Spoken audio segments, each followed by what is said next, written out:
This is another case of Lifetime just ruining everything. Whoa. Are you allowed to say that? Do we have to clip this? That's gonna be the intro. Sorry. Should we edit that part out? My Lifetime Grand Prix spot is already in jeopardy with my broken leg, so maybe I should chill.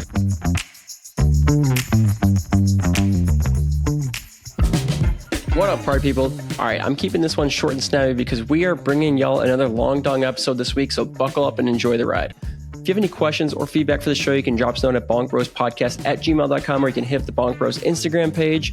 If you want to support the podcast while also gifting yourself a little some in the process, you can pick up some of the amazing products from any of our loyal partners and be sure that you're getting the best of the best, because we only work with the best of the best.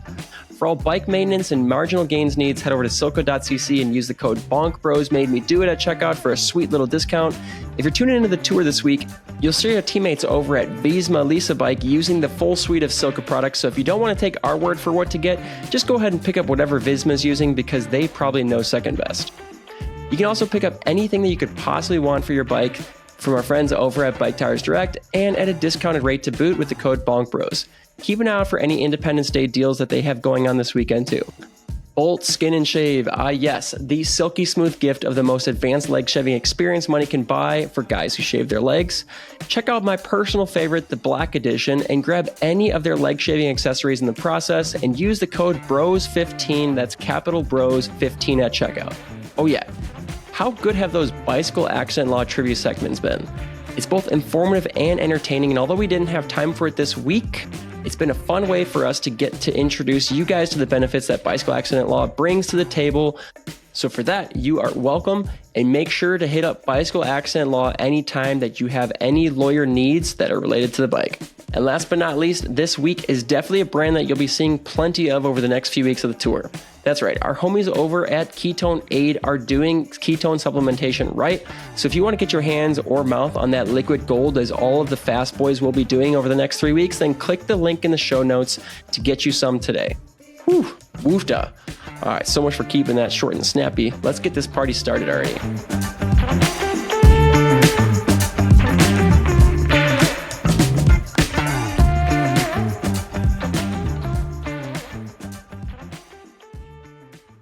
All right. So who didn't ride across Michigan this weekend? Dude, that's what we're going to start with. Drew's not even on yet. Let's just save it. No, if we talk about it now, then we can just say we already talked about it, and then he can't talk about it. Yeah, I guess that's true. Well, I mean, it was just talking about how he lost to Trey. It's embarrassing.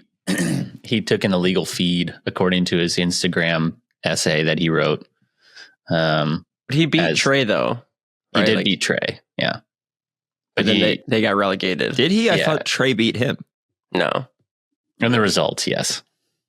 Because Drew got relegated to 6th or something like that. Yeah, but didn't Trey also get relegated? I don't know. Yeah. Trey got relegated to 5th. Yeah, why would Trey get relegated to 5th and Drew get relegated to 6th? Probably because Drew says disparaging things about the state of Michigan. And they were like, you know what? You're going to be 6th. We need to clear up this story when they come on. I had a feeling that Trey beat him in a sprint or something. I could be wrong. Nah, let's go with that. Yeah, we'll just go with that. Sure. No facts. Oh, no Wi-Fi. Boo. Dang, we're never going to hear what happened on Coast to Coast. It's okay, though. That's what... did Drew just send that to us? Yeah. What'd you guys think of SBT? Forgot it happened. What happened? Was it live streamed? Was I supposed to watch this or something? How am I supposed to have thoughts if I... Was there going to be watch it? Hour-long documentary about 40 minutes of interesting racing? Scott, you're a host. Scott and Tyler, you're a host on the most popular cycling podcast that exists, and you can't even follow the bike race that we're supposed to talk about this week. I can't be bothered to keep up with everything. It's not in my algorithm, you know? It's not in my algorithm either. I just had to use the search modem. I care about my athletes that are doing it, not about these alleged professionals that. Dude, our national champion won it. Well, looking for Instagram. The only thing I want to know is, was there like any kind of protest or anything? Wasn't this where there was all the protests and stuff? Yeah. Yeah, no, they had to change the course so that it was, I don't know, it was like laps or something. No, but they had two. So I had a couple athletes that were doing this. I had one athlete that was doing the race portion, which was a circuit race. And then I had another athlete that was doing the ride event on Saturday. That was still the same loop, same-ish loop. So it seems like they did everything. Yeah. What's the ride? Like you just go out and ride the course? Like the traditional SBT course, they had a ride or whatever, an organized ride. And because for whatever reason, I don't know, logistics with the town of Steamboat, they couldn't have prize money and have a close the entire course. Like it had to be a closed course for safety, and I don't know. So they had to have an organized ride that was open roads, and then they had to have a closed course, which was a circuit race where they were going to give out prize money. What does that have to do with prize money? Yeah, I don't know, dude. Take it up with the town of Steamboat and everybody in Steamboat who's pissed about cycling. So you're saying on Saturday they did the old course, but it wasn't a race. Yeah, it was an organized ride that you had to pay money to do. That seems people really dumb.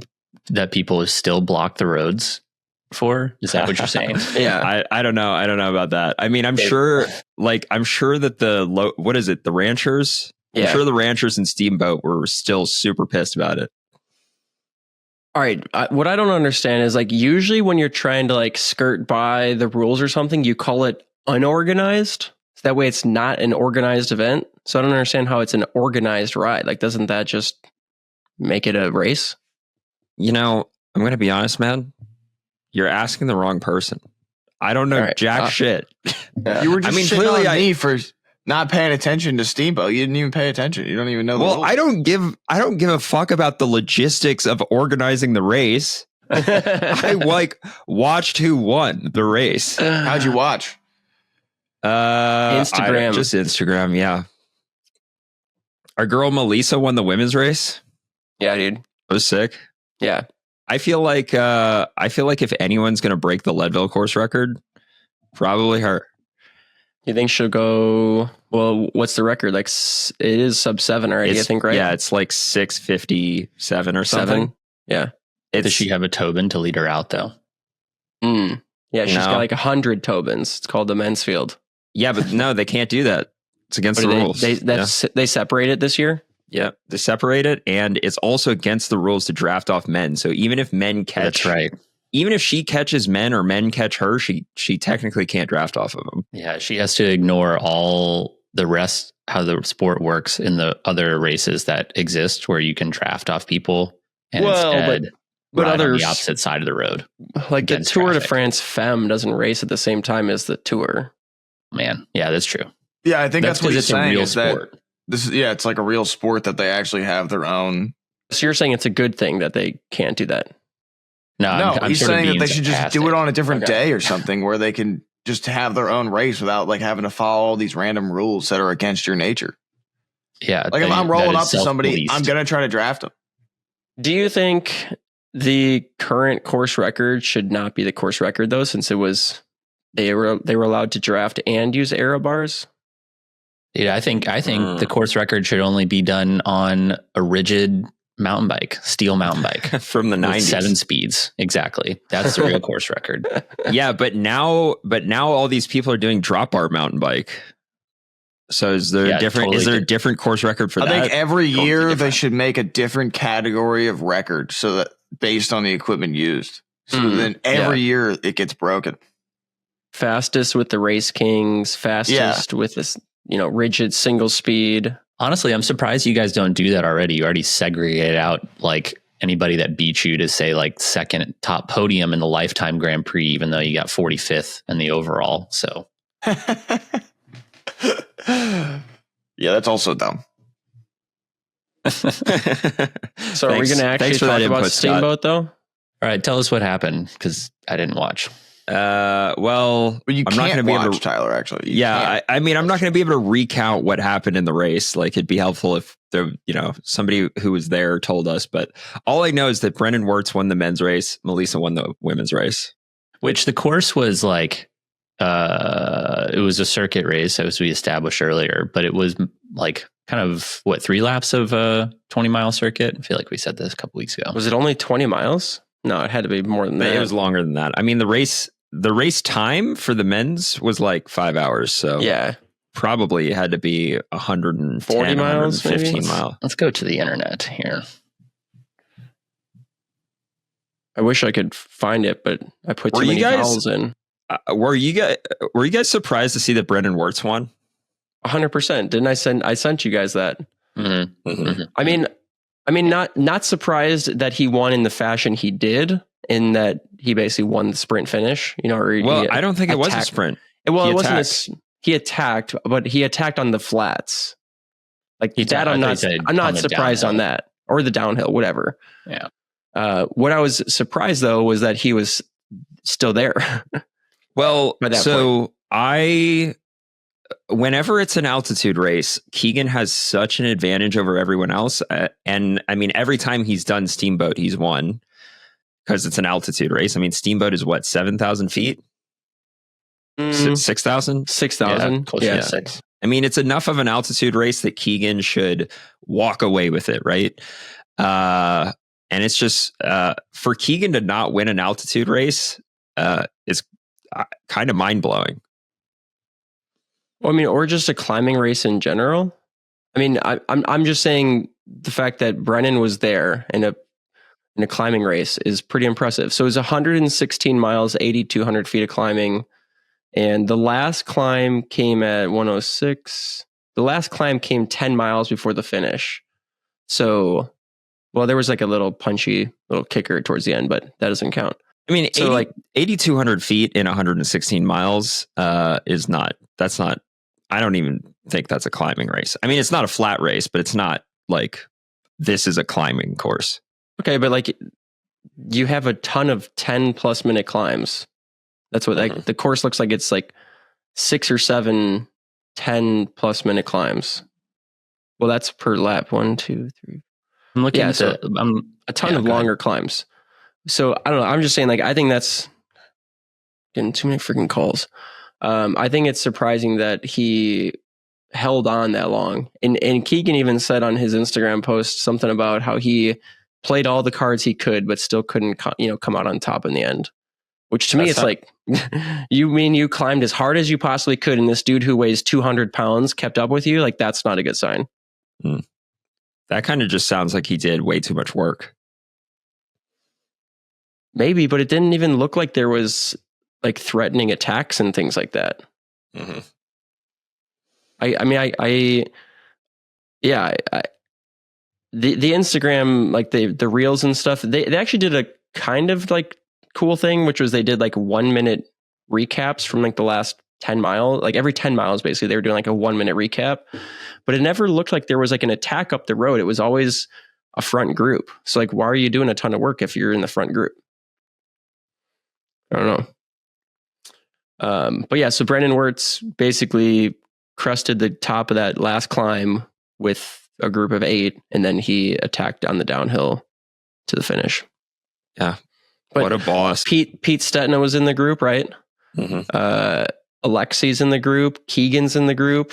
Kobe Freeburn's in the group. So, I mean, like, that's what I'm saying is like, I'm sure it might not be an extensive amount of climbing, but it's still like a pretty decent amount of climbing to where a big boy shouldn't have. No, you're right. Yeah, you're right. On top. No. Yeah, but if you look at that profile though, there's only one. I'm like scrubbing through it, and I could only see one section that got up to 11%. Like that long first climb is, it's 10 miles, 10 or 11 miles, but it's the max it gets up to is 6%.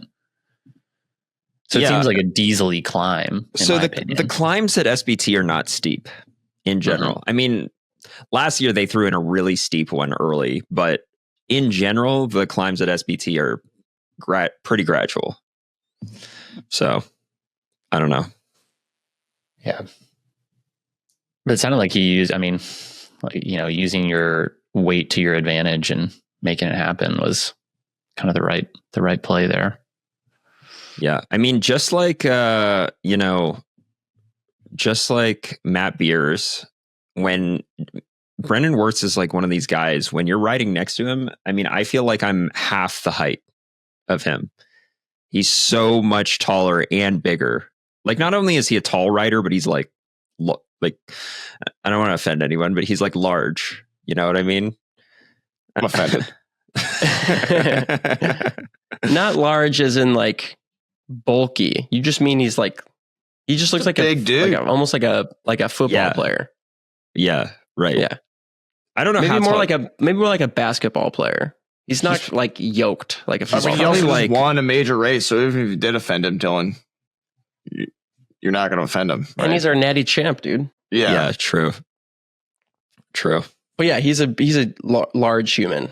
Yeah, I don't think and isn't he a former rower? Like, wasn't he on like the world championship rowing team or something like that? Yeah, and he can do 485 watts for an hour, allegedly, with a cork. Same as that farm watts guy. Yeah. At least Brennan can ride his bike outside, though. True, dude. True. So you bring up a good point, which is a question I messaged to you guys. Is SBT is winning SBT like winning Strade Bianche, which like it's not quite classic? Is it as important as winning a lifetime Grand Prix race? I saw you send that. Why explain? Why do you say that? I feel like it's one of, you have these races that are part of a big series, right? Like everybody wants to win, or they have the prestige because it has the backing of lifetime. But then you have these, I'll say, second tier races, or races that exist outside a series or in their own series, like BWR California. SBT falls into that category. And so I just am kind of wondering, like, if you where does SBT fit in the prioritization of like races that you want to peak for? Well, I would say it's not that old, and it's developed a lot of. So this is cachet. This is another case of lifetime just ruining everything. Oh, are you allowed to say that? Do we have to clip this? Should we? Intro. Sorry. Should we edit that part out? My lifetime Grand Prix spot is already in jeopardy with my broken leg, so maybe I should chill here. No, but what are you talking about? You can be all sad next year in the 2026 series. You can be like, I had a broken leg. I faced adversity. Yeah, it's true. I mean, I guess I have a built-in excuse, right? Okay, look, your life. For the rest of my life, dude. Blame it on your leg. Yeah, if I hadn't broken my leg back in 2025, man, I mean, half the field doesn't even show up to these events, and they still get back in. So I think you're pretty set. Okay, well, anyway, so this is let me explain this. So before Lifetime Grand Prix came along, SBT was probably in the top 3 of most competitive gravel races in the US. Like, I would put top 3 at Unbound, BWR Cali, and SBT.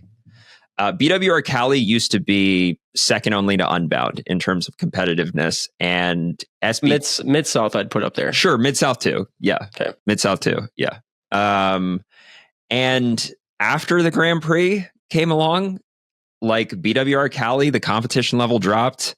SBT, competition level dropped. Now, SBT, I think, would still have really high competition, except for the fact that for whatever reason, they chose a weekend. And it's not them, it's like other race or whatever.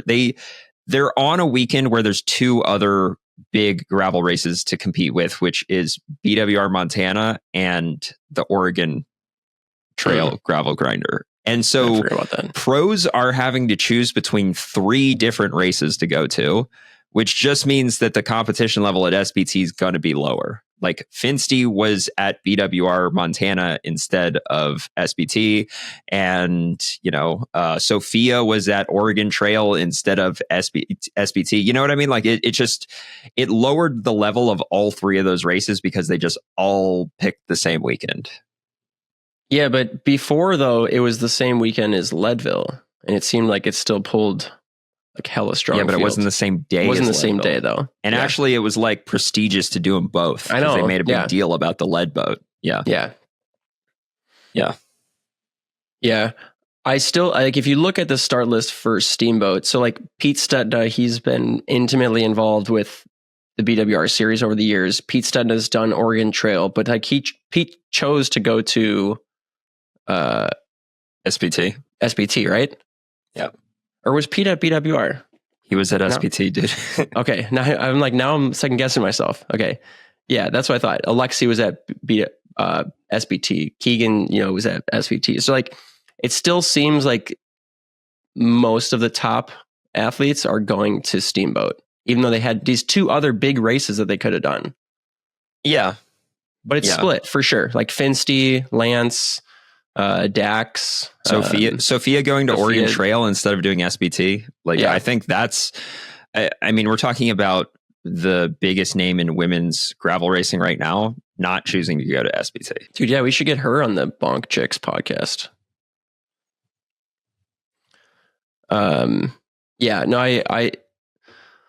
Whereas, but the thing is, like, Tyler, going back to your question of, is SBT as prestigious as a lifetime event? If you replaced SBT with any lifetime event, everyone would have gone there. If you take SBT out and you put in Leadville, right? But you still have BWR Montana on the same day, and you still have Oregon Trail on the same day. Everyone's going to the lifetime. Yeah. Even people who aren't in the Lifetime Grand Prix are going to the Lifetime Grand Prix race. Yeah, that's what I mean. Yeah, for sure. I don't know why that is. I think probably because there's. I think it's a psyop. No, it's just because why does everybody want to go to the Tour de France? It's because everybody fast goes there. So everybody who's fast wants to go there. People who are fast want to race fast people to prove themselves. So you have to go where the fast people go, Yeah. I mean, that's kind of tough, right? Because, unless you're Primoz Roglic, you can't just show up. Yeah. Didn't crash out. Primoz said in an interview earlier this year, they're like, how are you going to beat Pogačar? And he's like, I'm just going to do a different calendar than him. It's one way to do it for sure. Joke. I mean, I don't know. Like I saw Melissa's reaction, and it kind of just queued up that question in my head of like her level of stoke was, I think rightfully placed, not like knocking how stoked she was to win. I'd be that stoked if I won any bike race, but it just got me thinking, like, SBT seems to have a lot of pull or like cachet in the gravel racing scene, and just wondering, you see equal levels of stoke from people who win, lifetime Grand Prix races. Besides Keegan, he doesn't. Yeah, I mean, he has worn off. You should have seen Melissa after Leadville last year. Like I saw her maybe an hour after she finished. She was still sobbing an hour later. Yeah, I mean, it's a sick win. But even, I mean, Brennan Wartz was still like, he let out. He wasn't just like put his hands up. He was seen pretty stoked about it too. So it's not just Melissa's reaction; it's also Brennan's. I mean, he the dude who shouldn't have won the race won the race. Like, that's pretty sick. Yeah, could be just that. So at what point do we stop calling him the dude who shouldn't have won the race? Because I think we called him that after Nationals last year too. Like, how many? Nationals was better suited for him, I think, than SBT. Yeah.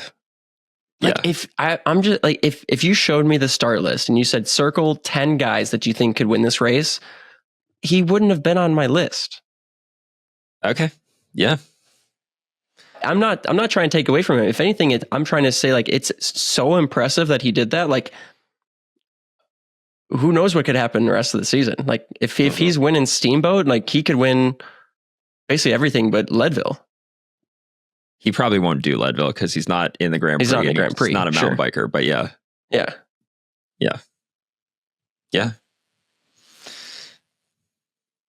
Brennan Wartz to me is he's a little inconsistent. Like sometimes he has a really crazy good race, like crazy result, like nationals last year, and then sometimes he just, out of the top 20. Yeah, like he was nowhere to be seen at Sea Otter, right? Given the fact that I can't remember how he placed, you're probably right. Yeah. Well, kudos to the guy because I think it's awesome. Have you guys been following the Oregon Trail at all? I like literally forgot that it was going on. I had an athlete that was supposed to do it, but pulled out. And then I just it blanked on the whole thing. Did you see? Yeah, I've only peripherally been following Oregon Trail, but did you see that Trek posted Haley Smith's bike from Migration Gravel Race? Mm-mm.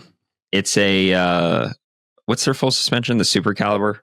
Yeah. Cool. Oh, is this? Yeah. That? It was a Super Caliber with drop bars. Sick. That's like, yeah, I think that's like the ideal drop bar setup is something like that. DJ, are you contractually obligated by the Voluminati to mention every time someone raises a drop bar mountain bike?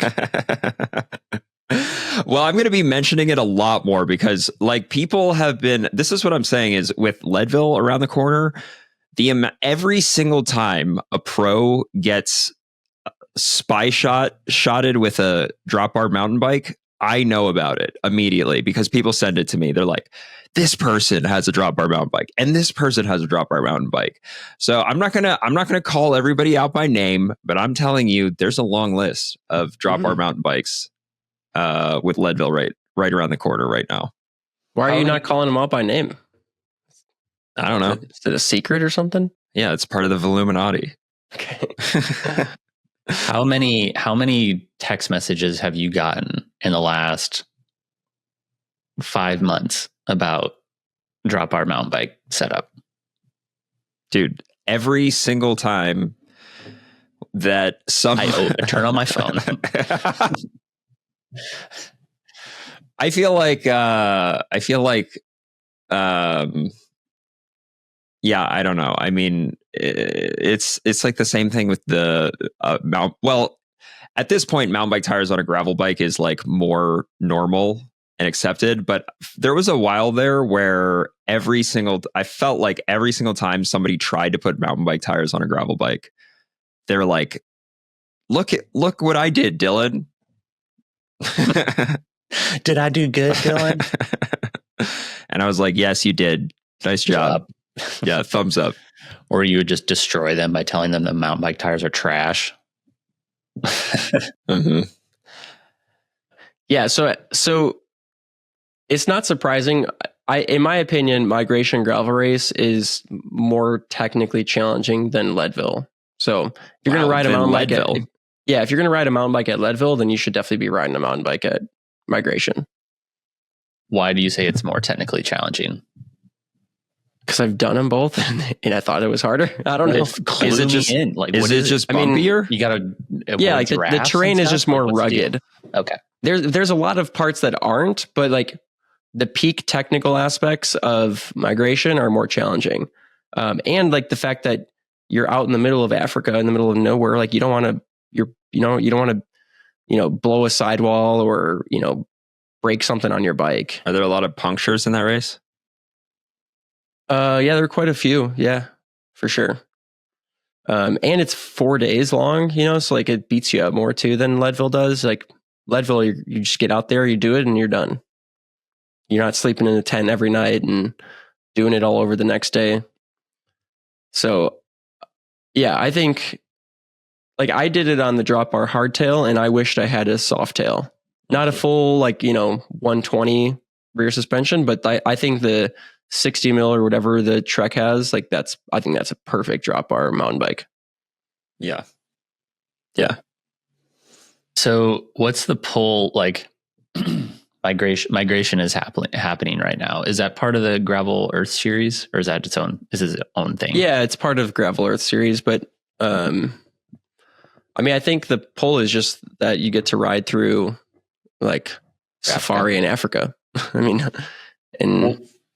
I was gonna ask then is why do you think some people choose Oregon Trail over going to something like SBT, right? Like another gravel stage race.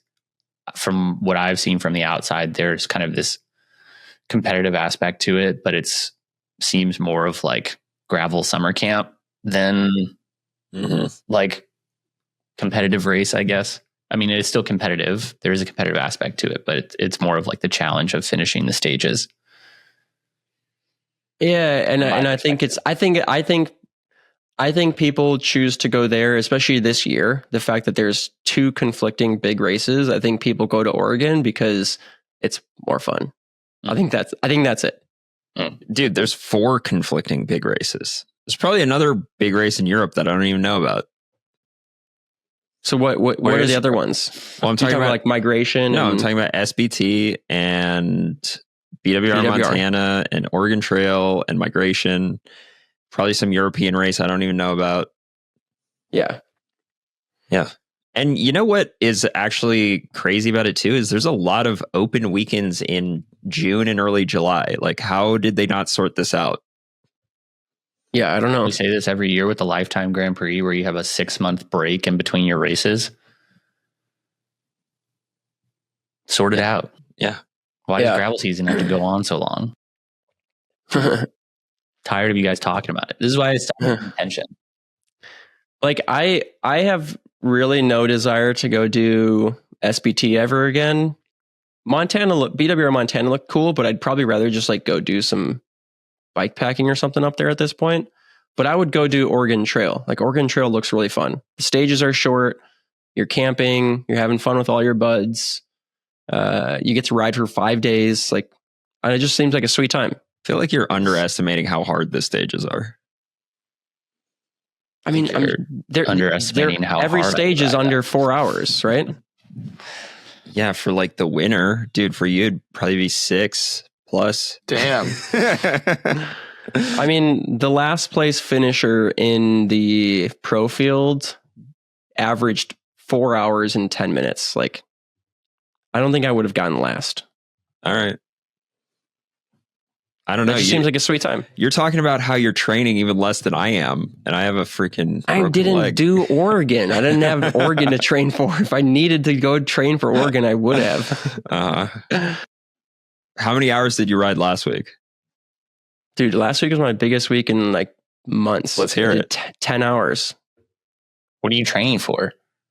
I'm training for this camp that I'm running next week that I don't want to get dropped on all the climbs because I'm supposed to be leading the climbs. Oh, I thought you were just going to sag. And then I kind of can't wait till the camp's over so I can stop riding. I feel the same way about BC bike race. That's one that looks sick. It's a duo race, right? There's no solo category. No, there's a solo category for sure. Okay. Mm-hmm. Well, it still looked fun riding with your friends. Yeah. The solo category is actually the main category. With anybody else? They'll be like, yeah, definitely. Dylan, would you ever do Oregon or BC bike race? Something where you had to camp between? What you think I have a problem with camping? I've been camping so many times in my life. Dude, you seem like an inside guy. I mean, if an indoor bed is available to me, I'll sleep there. But if not, I'll camp. I don't care. If I didn't have, somebody to cater to my needs of setting up a house in every, town that I need to stop in, then yeah, I would rent an RV. And if that wasn't available, Yeah. Well, that would be fun. I think we should do a camping race together. Good. Together? I mean, not like together, but like all go to the same event and then we can hang out around the campfire afterwards. Would the 5 of us share a tent? Probably you and Drew would. Right. Yeah. I don't think I see Scott being a no tent kind of guy. What do you mean? Scott would make up an excuse to not show up. I think Scott would probably just like, sleep in a hammock. No, hammocks suck. I've done that. Cold. You gotta cold. Yeah, you don't have any insulation under you, that's for sure. No. Maybe a bivvy guy. Would you just bring a bivvy sack? I'd probably just mooch off somebody else's tent. Or that. Like, are we walking in? Scott's bunking with Drew. Classic sprinter. Like, are we hiking in that I have to carry everything, or can I bring my van full of stuff? Because then I'll just bring like. Well, you're probably flying there. It's in Oregon. Are you going to drive your van to Oregon? No, Scott's going to show up 15. Plane's going to land 15 minutes before the first stage, and then he's going to expect that somebody put his bike together for him. Scott, why didn't you do Toad? I don't know. Just that's it. Like, dude. What are you doing? What are you doing, man? I thought you were a professional bike racer. I'm about to replace my deck. Priorities. Is that does your team know that you just skip off on doing your job for house projects? Pretty much, yeah. I mean, Scott, we really want you to go to Tour de Beauce, and you're like, actually, guys, I got to mow that week, and they're like, ah, man, that's fair. Priorities. It's got to get done. I mean, the deck's a disaster. Why don't you do more crits, man? I feel like you'd be really good at crits. I did nationals. Yeah, so why is that the only crit? You got third. Why is that the second? Only crit you do all year? I did the crits in the stage races. I did. In Redlands. Yeah, Redlands, Gila. And he won. No, I mean, that was a circuit race. Yeah. Like, dude, you could probably, if you went to Toad, you could probably make enough money to hire somebody else to do your deck. No, there's no. So here's the problem with Toad is there's so much money in the preems, but there's no money in the actual. Well, there's some money, but not a lot in actually winning the race. Where I like trying to win races, so then the preems, I'll be attacking or something last year when I did it, and they'll call $1,000 field preem. So then everyone sprints from behind, and it like alters the race, the result, Yeah. So it's I want to, if I win the race, I want to get more money than somebody got for some preem in the middle of the race. Wait, have we talked about that Masters guy that almost crashed the field out? Ryan video Gorman? that I sent you? Yeah. I don't know. No, we didn't talk about it. Okay. That's the kind of stuff that happens at Toad. What happened? So what happened? They called $50 preem, and dudes just start chopping everyone in the corner and dive bombing people. I don't know. It didn't look that egregious to me, but Scott and Drew weighed in a little bit on it. I am in agreement with Scott that the win for the race should be more than any single preem that they gave out throughout the race. I think that's really annoying. Or even the sum of the preems. Yeah. Or this whole field preem thing. Like if you want to go ride solo in front of the peloton, if you're strong enough to do that, you should deserve every preem. Oh, 100%. I hate that when they do that. It makes no sense. But what if you're like a sprinty guy and you're grifting off of all the other stronger people up front? Yeah, but if you're solo off the front, then it's like the KOM jersey. Like if you attack off the front and you're the first person to get to the top of the climb, you get the KOM. Yeah, it's not the fastest guy up the climb. I feel like race organizers just take it for granted that cyclists draft off of each other, and you need to realize that this is a race with a starting line and a finishing line, and what people do to get from the starting line to the finishing line in the fastest, well, it's not even the fastest possible because it's the tactics. First, whatever they do to get from the starting line to the finishing line first, like should have no bearing on the rules of the race. So what I'm saying is like they shouldn't have a field preem, because like hypothetically, if everybody was just an idiot, there wouldn't be a peloton. Everybody would just be spread out. And then what would you do? Like you couldn't even have a field preem. So it'd be like a lifetime Grand Prix race? Yeah, exactly. Okay, gotcha. A lifetime Grand Prix race couldn't have a field preem. Yeah. That's also why I have a little bit of a problem with the free lap. Like you're just taking it for granted that everybody drafts off of each other in a bike race, which I know they do in a crit, but like. So do you think like if someone crashes in a actual professional stage race, they should just have to ride themselves back into the group? They shouldn't get to piggyback on the caravan?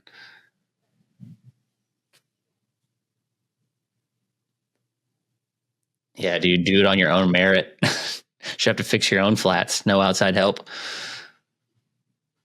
Yeah, I don't know. Should they have like 2 points throughout the stage where they can be serviced and get water, and then the rest of the time they can't get anything? Sure, yeah. They have to wear a hydration bladder down their front. Sounds legit. A JanSport backpack, as it were. I mean, the free, like, yeah, you can get people that take advantage of the free lap, but also they stop at a certain point. So it's not like I can sit out and then like, come fresh for the last 3 And laps. it's not an advantage to take a free lap because you usually get put back in, we already had the whole free lap discussion. Like we don't need to go into it again. It's not even that I think anybody's using it as an advantage. I just think that if it's a race, there's a starting line and a finishing line and a set distance of the race, and you could hypothetically win the race without having completed the complete distance of the race, which I think is absolute bullshit. Hypothetically, it could happen. I'm not saying it happens regularly or anybody tries to use that to their advantage. I'm just saying, like, if you win the race and you've done, 31 miles and everybody in the race did 32, are you really the winner? Yes, because you cross the line first in said crit. What other isn't formerly Intelligentsia coming up? That's in a couple weeks, right? Are you doing that one, Scott, or are you just giving up on crit racing? No, I'm not doing that one. We don't really do crits. The only reason we do Toad is because it's like that's where the team's based. You do all 3 stage races that exist in the United States, and then you're like, yeah, okay, cool, we're professionals. We do other races in Europe. Yeah.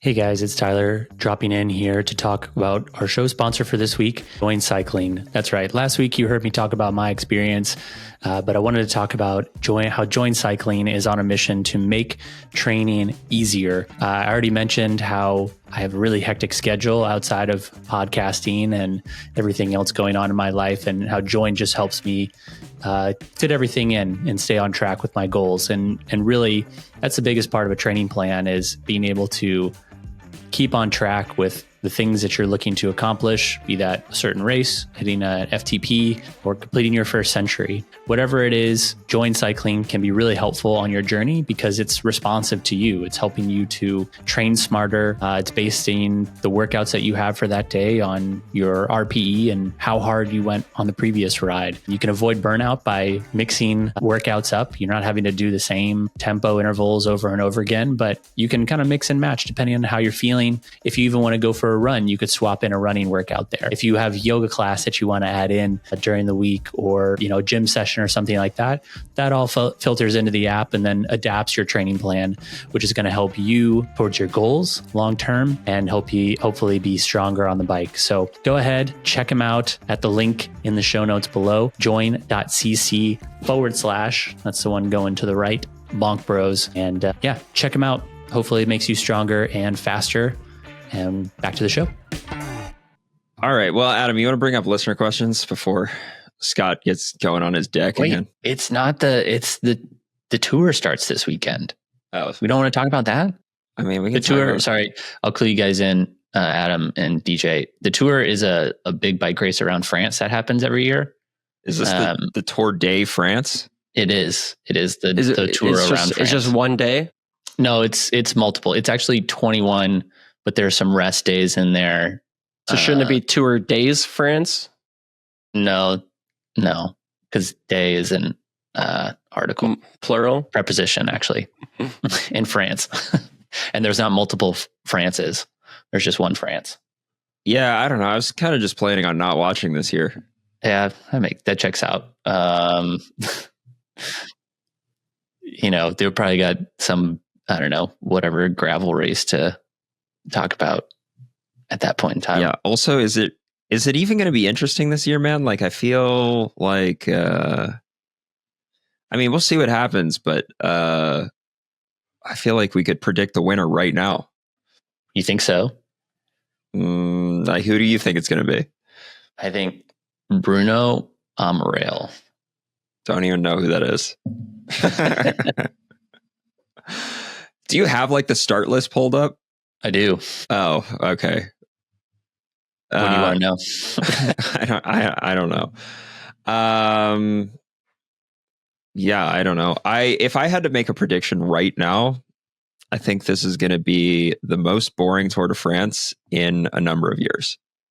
You think that's just more or less boring than any gravel race ever?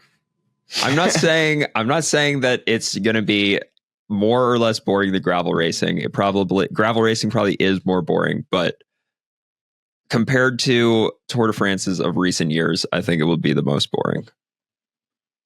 Who's gonna be the first one to take the yellow jersey? What's the first stage? It is a sprinty sprint. Pull up the profile here. Use our technology. Don't talk about anything while I'm doing this, guys. It's okay. You guys want to watch some United Explorer ads? Okay, so it's like a sprint stage with a few little climbs. Yeah. Yeah. Oh, look at that little graphic in the corner. Wow. This thing? No, don't click on it. Why? I want to know how you get a free check bag. Dude, I want a free check bag. Bro, have you guys never been on the internet before? This is called an ad on the internet. Calm down. Yeah, I don't know. What are you thinking? Jasper Philipsen for the first yellow jersey? No, dude, he's washed. Absolutely washed. All right, who do you think it's going to be? Tim Merlier. Yeah, it's a good pick. 2,000 watts. Did you do 2,000 watts? I think like 19. No, that's Jonathan Milan that you're thinking of. Sorry. Milan. Am I mixing them up? How much does Tim Merlier do? Probably only like 1,800. Yeah, but on a cork, right? Yeah, exactly. No, he's not on a cork. Milan's on a cork. That's why you can do 2,000. Yeah. Yeah, I don't know. The sprint, I think, like, to your point, DJ, the GC race is going to be pretty boring just based on the Dauphiné, where Tadej just destroyed everybody. I mean, I could be wrong. Been wrong before, so. Never. Yeah, but I think it's going to be one of those where, like, the green jersey points race is going to be the most interesting aspect of it. Yeah, I would say so. I mean, I'm always a huge fan of the polka dot jersey race. I feel like people take that super seriously every year. Yeah. I think they need to change the points for that, because it's really, at the end of the tour on stage 21, when like whoever wins the race comes out and they get the polka dot and they get all the jerseys, you should only be eligible for one. Like if you win No, definitely if you win not. the yellow jersey, you don't get the polka dots. No, but like, dude, if Simon you win the Geschke, yellow jersey, you like literally are the best climber in the race. Yeah, like, that's because it comes down to, that's because they value the stages that finish on a climb more than the other climbs in the race. So you have a guy like Simon Geschke who targeted the polka dot jersey 3 or 4 years ago, and he lost it on the last stage because that makes sense because he sucked at climbing compared to the other guys. Because he's not the best climber. You know what I think they should do is like they should have a starting line at the bottom of the climb and a finishing line at the top of the climb, and it's like cumulative time on climbs. A Strava segment instead of points, you mean? Yeah. So it's like an enduro, but uphill. They've got set climbs throughout the race where there's a starting line and a finishing line, and your cumulative time on the climbs by the end, that's your that's determines who wins the climber's jersey. It's called the GC. No, but it's not, because this is GC for only climbing. I know, but what if they did it for sprinting too? It was like, hey, whoever's fastest from the last kilometer to the finish line. Yeah, no. I mean, Tyler, basically what you're saying is you want them to turn into the age group races of the tour. Exactly. Right? Like, segregate all this out. No, I mean, it's just like, I think that for some of these riders that are targeting the polka dot jersey or the green, like the green jersey is a perfect one, right? Guys are going in breaks to be able to pick up intermediate sprint points. Like that's their whole goal of the day. They're not trying to make it to the finish line. They're going there to just pick up some points, keep the green jersey, or move up in the green jersey classification. And the same with the polka dots. Guys are jumping in breaks. They're like putting in the effort and the work to target that jersey, or that is their whole goal, is to be in polka dots.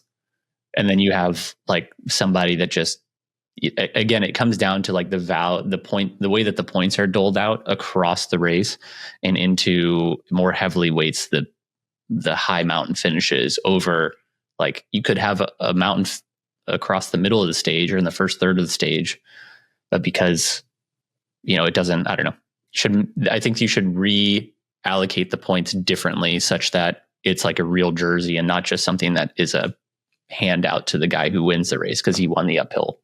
Yeah, but isn't the guy who wins the race also the best climber in the race?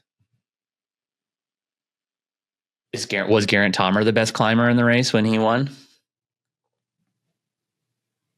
You don't think he was? I can't remember that tour, so I don't know.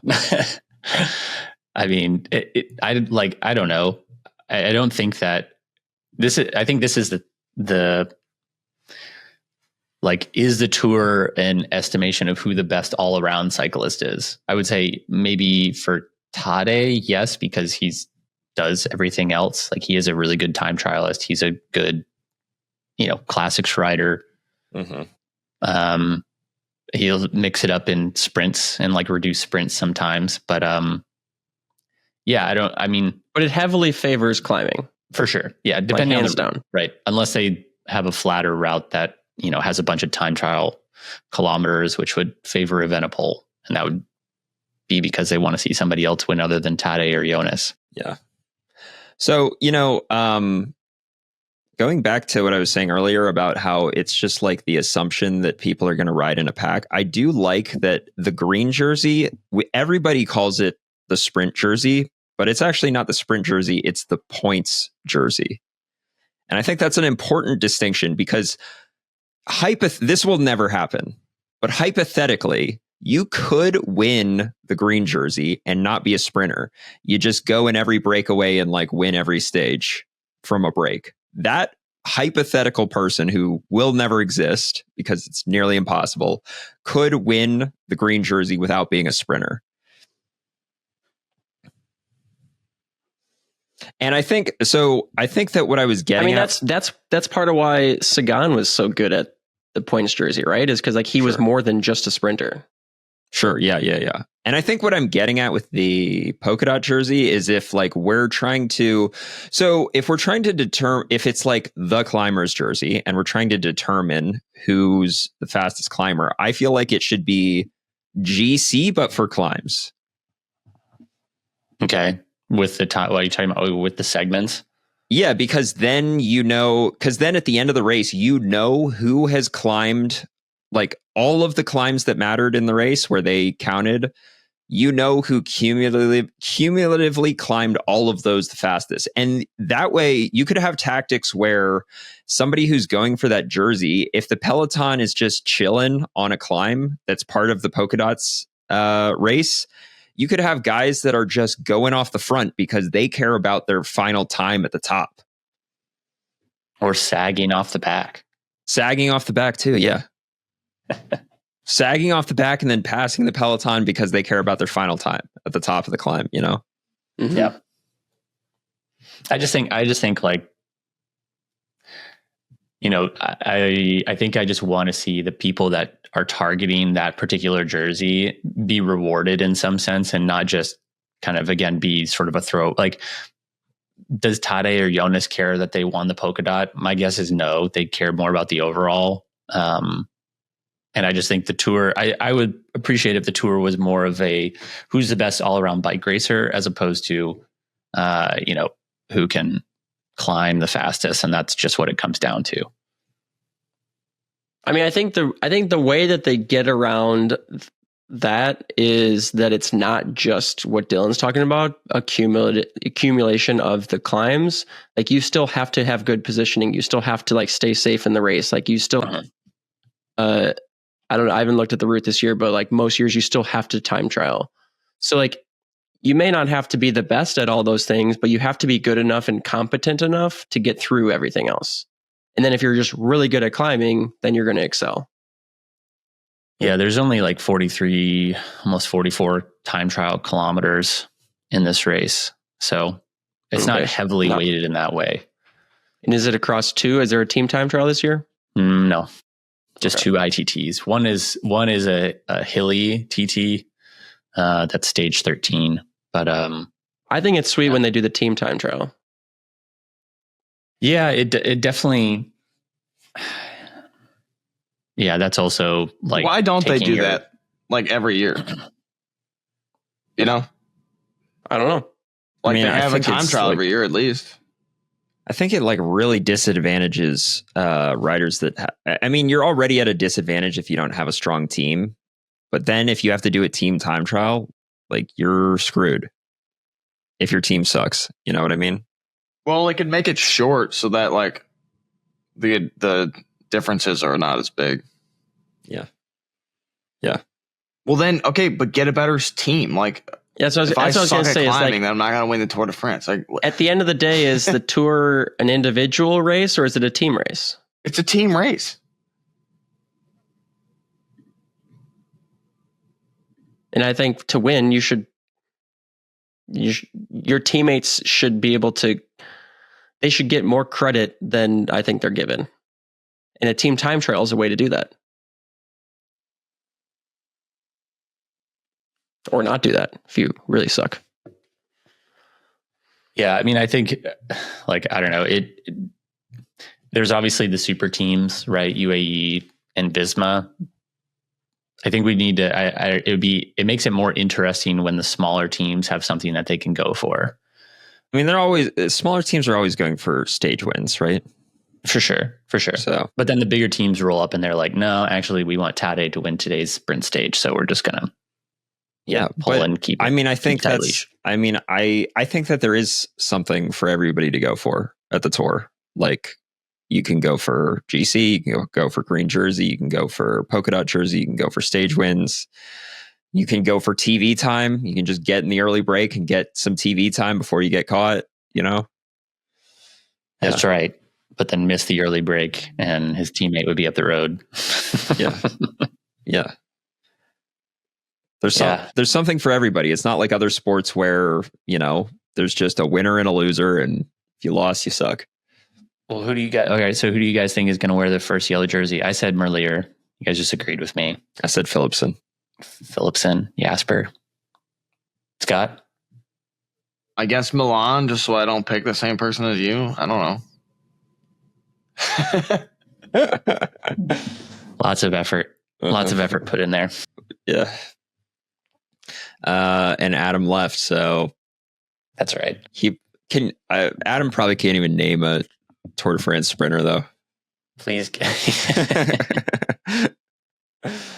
He might have watched Unchained. Adam seems like a guy that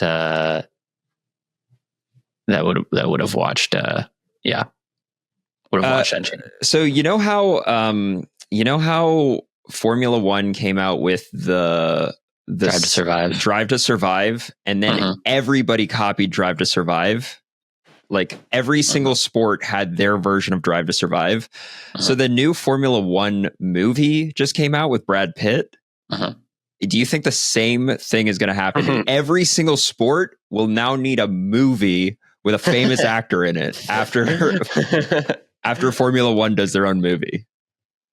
Oh man, hold on. Go ahead. Talk amongst yourselves. Golf's doing that, dude. Happy Gilmore's coming out soon. Yeah, wasn't that last week or is that later this week? I thought it was this week. This month. Like how I guess what I'm getting at is how long before the Tour de France has a movie where like Tade is played by Timothy Chalamet. But the problem is, didn't the tour's version of it not do well? Like, didn't they? I thought they cut it now. Like, they're not doing it anymore. Did they? They're not doing it anymore. Yeah. I mean, they did make the Tour de Pharmacie. Did you guys watch that? I have seen that. Yeah, that had John Cena in it. Yeah. No, you do make a good point. Yeah, we've already covered it. So they were first. Right.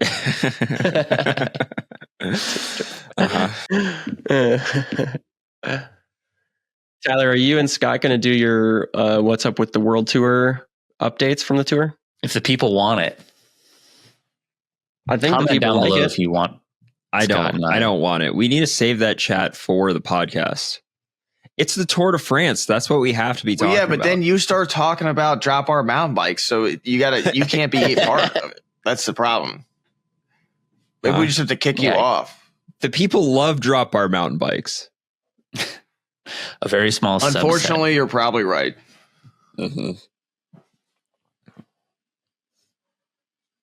Yeah. Yeah. I mean, you know, we might do it. We'll take in that feedback and we're going to do whatever we want because we can. We're going to start as many spin-off podcasts as we want. Yeah. How many teammates do you think we have in the tour? What do you mean?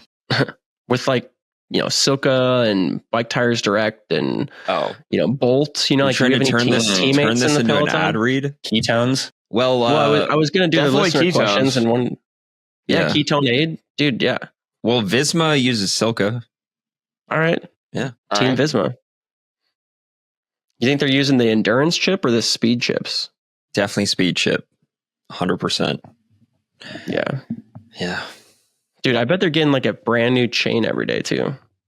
Probably sick. Well, a brand new chain's actually slower than a slightly used chain. So, all right. So they're getting a slightly used chain. That's your bad test. Is that what you're testing? My bad test? You think I tested chains, bro?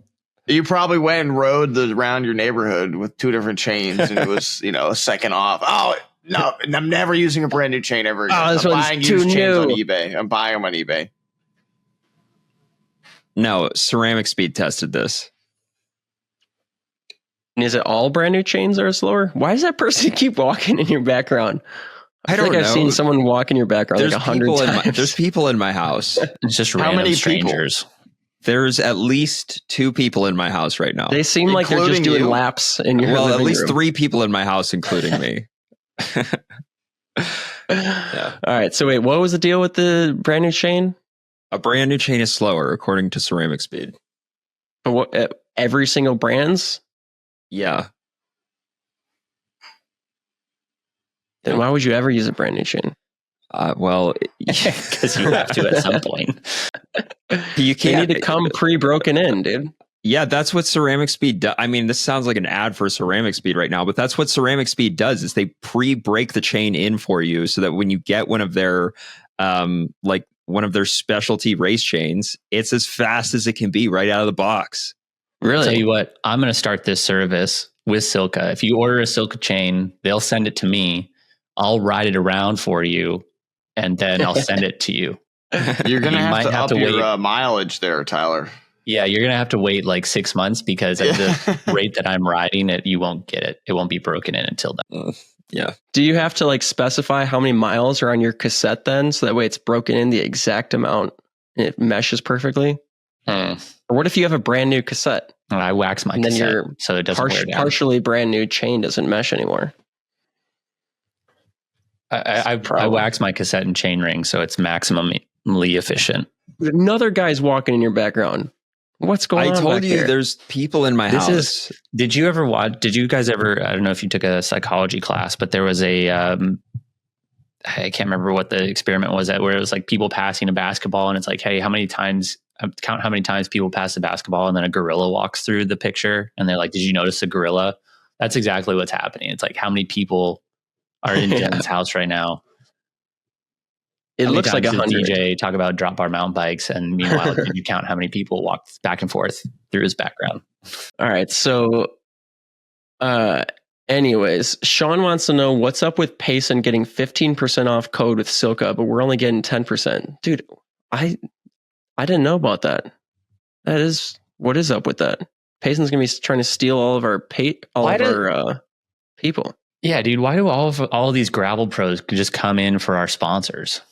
Seriously, I feel like we're teammates with everyone now. I feel like we're influencing all of them, and they're like, "Oh, I want to get on that Bonk Bros grift." Dude, weren't we on Bolt Shave first? We were on Bolt Shave before it was cool. For sure. Yeah, exactly. We were on SILCA before it was cool. Then Wout was like, you know what? That Dizzle guy, he seems pretty fast, and he's got Is Wout on a Lauf? Maybe. Yeah. He's also washed, so he's going to come to gravel soon. Yeah. Bike Tires Direct, I feel like we kind of copied Alex Howes on that one. Dude, we got to get Alex Howes on the show sometime. I agree. Yeah. Keep forgetting about that.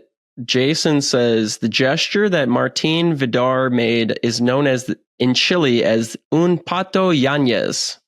Made famous in the 1980s by a Chilean football player named Patricio Pato Yanez, who did it live on camera during a heated match against Brazil. Since then, it's become a cultural reference in Chile, not necessarily offensive, just very expressive and cheeky way of saying, I put everything I had into this. No harm meant, just raw joy and adrenaline. Dude, I never was offended once, dude. I thought that was the sickest move ever. Yeah, who thought that there was harm? Who thought there was harm meant by that? I know. What would be your celebration if you won a lifetime Grand Prix race? My celebration specifically? Yeah. What's your best celebration you're going to come up with? Have you ever even thought about it? Like, have you dreamt to that point where you like saw yourself winning a lifetime Grand Prix event and started thinking about what your celebration would be? Well, according to Drew, you're not allowed to like lift your bike over your head if it's your first win. Like, apparently you can only do that if it's your 50th or something. Okay, well then that's not true because you said according to Drew. Yeah, well, it's also an opinion. Like, this isn't a statement of fact. His opinion is that you shouldn't be lifting. He thinks it's a statement of fact. Maybe he's just saying for you because you don't have the upper body strength to lift your bike over your head. Yeah, it's true. Remember, like that one video where that dude was punking you. Felt the stem on that thing. Yeah. Remember? Was it Chris Tolley that was like punking you in that one video, and he's like Dylan Johnson thinks that these tires are fast, but Dylan Johnson can't lift his bike over his head like this, and he like lifts his bike up with one arm. Yeah, something like that. It was hilarious. Yeah, sounds about right. So what would you do? Well, I guess I can't lift my bike over my head with one arm, and you don't win in a sprint because you roll around on the ground for 10 minutes. Yeah, that. So yeah, true. It's solo across the line. Solo, you win unbound. See, I feel like you got to lift your bike over your head if you win unbound solo. I was actually upset that Cam Jones didn't lift his bike over his head. You know, like if you're coming across the line solo at unbound, like if you have enough time, like the guy behind you is not going to catch you, you got to lift your bike over your head at unbound. That's my opinion. That's a lift your bike over your head race. So you think lifting your bike overhead is the sickest move? Yeah, if you're solo, I think it's the sickest move. Yeah. Well, the sickest move, even better than suck it. No, I think we discussed this. I think the sickest move, which you can only do if you've won 100 races in your career, is you just stop your Wahoo and keep going as if it's a training ride. You give the little Vanderpool, like, purse your lips kind of thing as you Shout out go Wahoo. across. Yeah. You just, you probably just like wink to the camera and then just go straight into the little tent area to cool down. Yeah. Give him the Ricky Bobby interview. Yeah. I hear the best there ever was. Yep. Dude, I like, what did Vanderpool do? Vanderpool, like, he like brushes the down tube and just like kind of does the like, look how good this bike is. I'm making bajillions of dollars from Canyon sales. Then hops in the Porsche and drives off. Right. Yeah. All right. Next question. I'd ask Scott what his thing was, but he doesn't race bikes anymore. So, and the rest of us don't win. I mean, Scott probably wins more bike races than all Adam, the rest of us combined. When you win the Sioux Falls short track series, do you have a new celebration every week? Yeah, usually I try to think of something. Yeah. I might do this Chilean thing next time, It's like super family friendly kind of gesture, with all the kids around and everything. Got to teach them young. Okay, let's see. John from Patreon says, do you think Lifetime Unbound needs to have the pros 200-mile race on a separate day from the amateurs? We already talked about this. Next question. When did you talk about that? Dude, yeah, probably 20 times over the course of this. If it's got a like next to it, we've talked about it. Oh, well, no one told me that. What do you mean they don't? Dude, you've been in half the conversations we've had about this. Okay, I thought you meant that we read that exact question, though. Well, basically. Okay, the answer is yes. Sorry, John. Yeah. We're not talking about it. Yeah, the answer is yes, John. Sorry. No offense to you, John, but we've just talked about that way too much. John, again, maybe we've already talked about this too. We tried to, at least with Scott. Wants to know what our take on the new Hincapie Pro Team is. He's putting real muscle into both gravel and road programs with Factor riding shotgun as the bike sponsor. The dual focus setup feels right in your wheelhouse.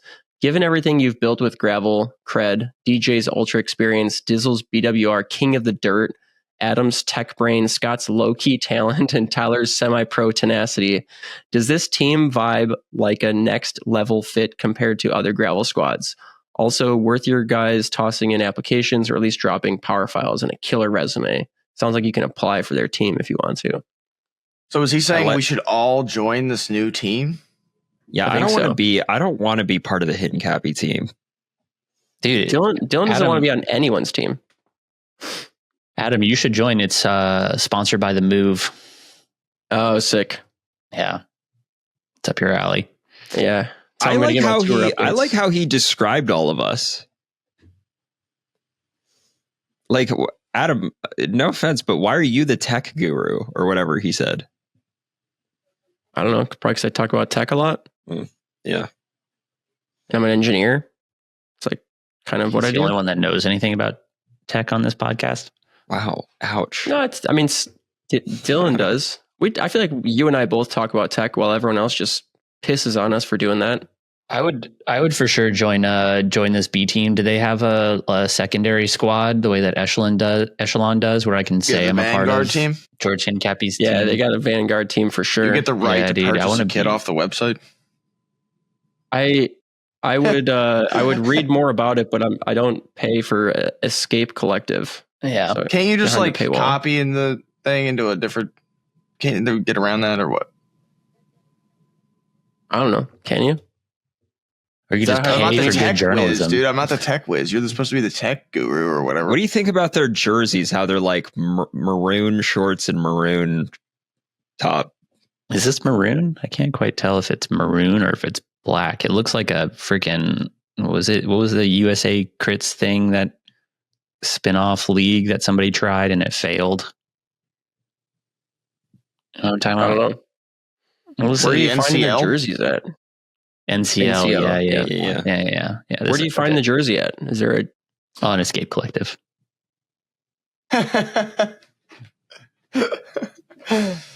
I just saw a picture of it on Instagram.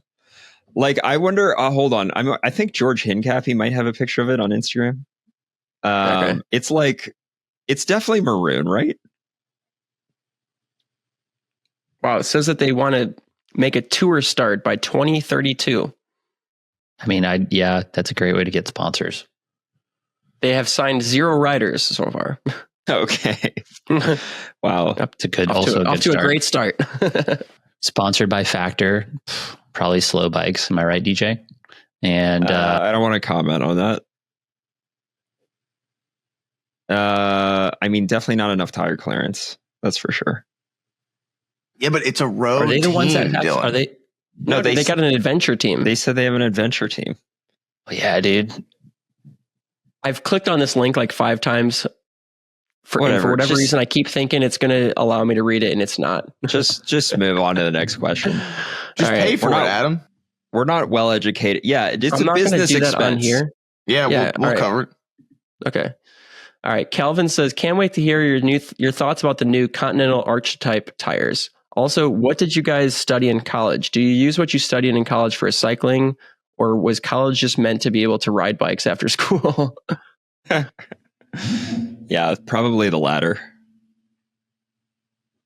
Yeah, honestly, I probably picked Brevard College way more for the cycling than the education.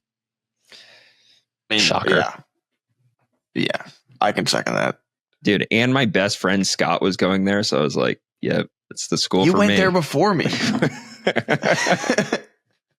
So you're saying you followed him? Is that what you're saying, Scott? Yeah, Scott's a follower.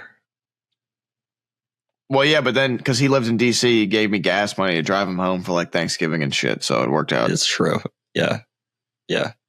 Why did Dylan not have a car? No, he did, but we just drove together. Yeah, we were cute like that, just driving. Do you have a separate mug of you and Scott holding hands riding bikes? I should. No, that's his underwear. Yeah. I do have a mug like that, but we're not holding hands. Yeah. Tyler, what did you study in college? I don't even know. I studied psychology and then linguistics. Wow, you're definitely using those now. I am. I do have a podcast. Is that why you're so good at doing the Peter Sagan voice? Yeah, exactly. That's all I studied. Slovenian accents. Slovakian. Different country. Scott, what did you study? Biology. Is that just the class you went to the most, or like? No, I actually never skipped a class in college. Wow. Like, I missed classes to go to races and stuff, but it was always like I talked to the teacher beforehand. I never like was there and skipped a class. What? I mean, like, to be rebellious and skip a class in college is just also kind of counterintuitive. Like, you're literally paying money to be there. They don't care if you're there. Well, yeah, that was my thought process. Either way. That's not like a common thought that people have, Adam. I know. I'm saying it's dumb that people do that. Yeah, it's not really rebellious anymore after high school. Right. That's what I mean. Yeah. Right. All right. What made Adam, you? It's your turn. I feel like everyone knows what. Yeah, you have an engineering degree? Mechanical engineering. He won't stop talking about it. School of Mimes, yep. That must have been a really quiet campus that you were on. Yeah, it's how you can stay focused. Yeah. When everyone talks the whole time, you can't focus at all. You just have to internally dialogue everything. DJ, we just know you just studied YouTube, so yeah, right. Do you think that there's going to be a degree in like content creation at some point? There probably already is. And I don't mean like producing or editing. I mean like actual how to be a YouTuber. How to be an influencer, like an influencing. Yes, influencing. That's what I mean. Man, There's got to be at least a class for that, right? They're probably, you're probably right. I mean, that's like a legitimate career at this point. Have you petitioned Brevard to be an adjunct professor and lead that course, DJ? Dude, I don't want to have anything to do with Brevard. Not that I don't like Brevard. Brevard is fine. I just don't want. I'm not going to be a. Wow, dude. Is Visit Brevard no longer paying you? I'm not going to be a professor at Brevard. Yeah. Also, like, I feel like influencing is it's just something that you got to learn on your own, you know? Yeah. Makes sense. But what do I know? What do I know? It's the new American dream. Just got to work harder at it. Yeah. I mean, if you ask, like, what's the youngest generation right now? Gen Alpha or something? Gen Alpaca? I don't know. I think it's Alpha. Whatever. We're starting over, probably. That would make sense. I'm talking about kids. I'm talking about kids that are like in middle school right now. If you ask them, like, what do you want to be when you grow up? I think most of them are like, I want to be a TikToker. 100%. Or YouTuber. I feel like, one or the other. YouTuber. Dude, what's crazy?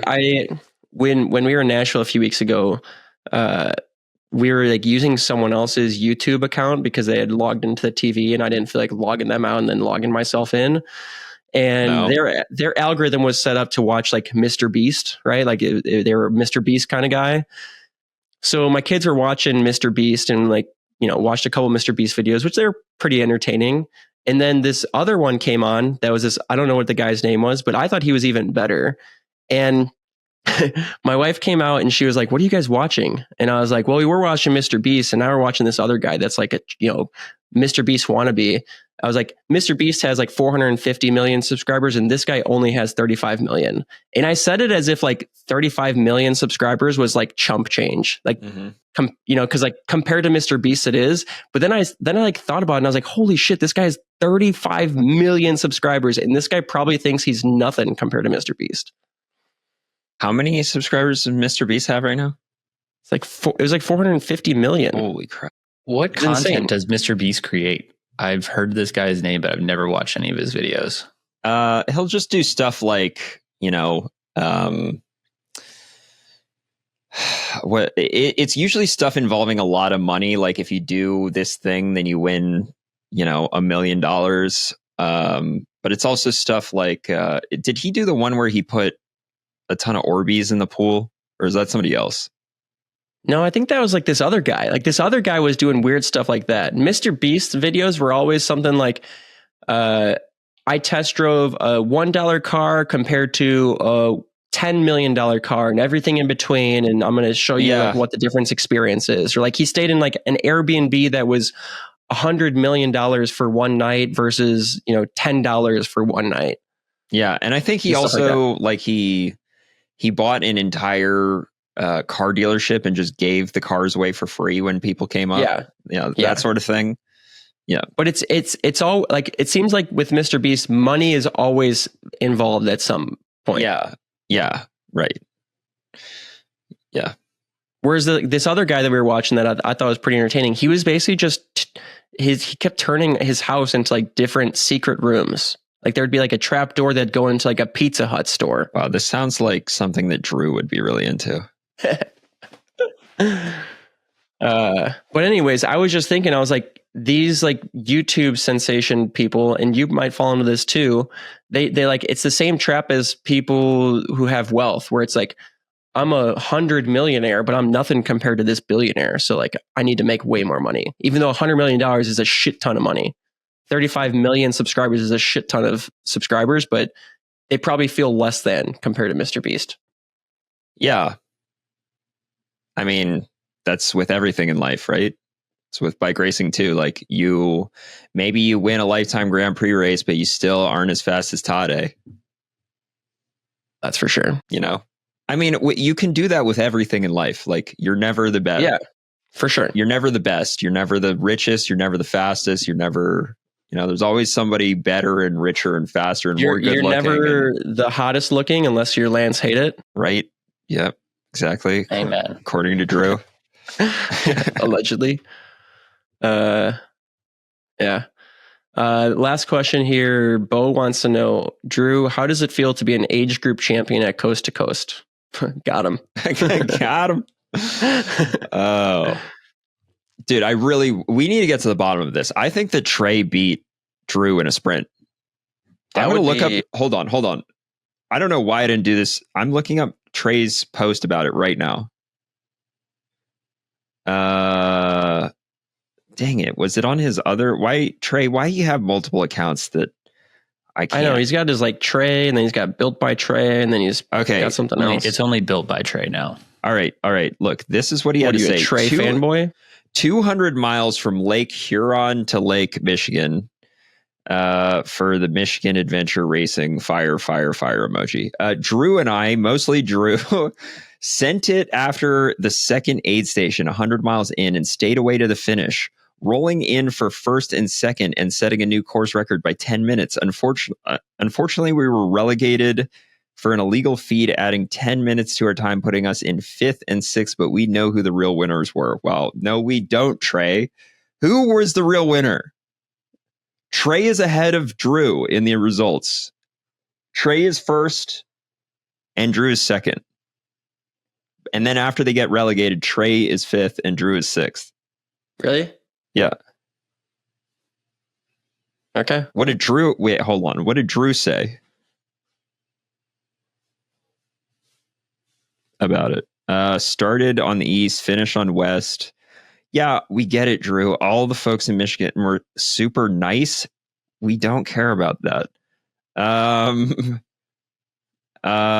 With 25 miles to go, I yelled to Trey that if we averaged 23, we'd go sub 9. But about 45 minutes later, ended up rolling in. Who cares? I think it's a new course record. Sub 9. Damn, that's fast. Yeah, but then they went like over 10 hours. You were an hour off. That's what I'm saying. Yeah. What kind of math is Dizzle doing out there? You had only to go 23 miles an hour, how slow did you go, actually? So I 3 miles an hour? Okay, look. I ended up being, this is what Drew says. So I ended up being relegated from 2nd to 6th. Oh. Dude, Trey beat Drew. Won. What? Trey beat Drew. You're right. Damn. Trey beat Drew in a freaking 10-hour race. Wow, dude. Maybe we should have Trey on this podcast. Maybe, I was going to say, maybe that's why Drew didn't come on. Also, He I don't says really it's his know who Wi-Fi. Trey is, to be honest. We keep talking about him like he's like a known guy, but I don't know. Bro, you don't know Trey? No, I don't know Trey. Yeah. Trey's a baller. People listening probably don't know Trey either. No offense to Trey. But, well, no, actually, you know what? I say that, but Trey's YouTube channel, which is not his YouTube channel, it's like Bicycle Station YouTube channel, has been popping off lately. So maybe you watch Bicycle Station. That guy from Bicycle Station beat with Drew. The long hair. Yeah. Hold on. Confirmation from the man himself. Did you beat Drew in a sprint? Yes. LOL. Oh! I did 1,200 watts at the end of a 200-mile race. Not bad. Holy crap. Dang, dude. 1,200 after 10 hours. Scott, could you do 1,200 after 10 hours? I don't think Scott could do 1,200 watts after for that to happen, 10 which minutes. Probably won't happen anytime in the next lifetime of mine. So, well, because if I do unbound, it'll be sub 9. So. Dude, I'm glad we got to the bottom of that. That was important. Yeah, seriously. Nice. Cool. Nice job, Trey. All right, wrap her up. Yeah, wrap her up. Yeah, we can wrap her up. All right, see you guys. See ya. Later.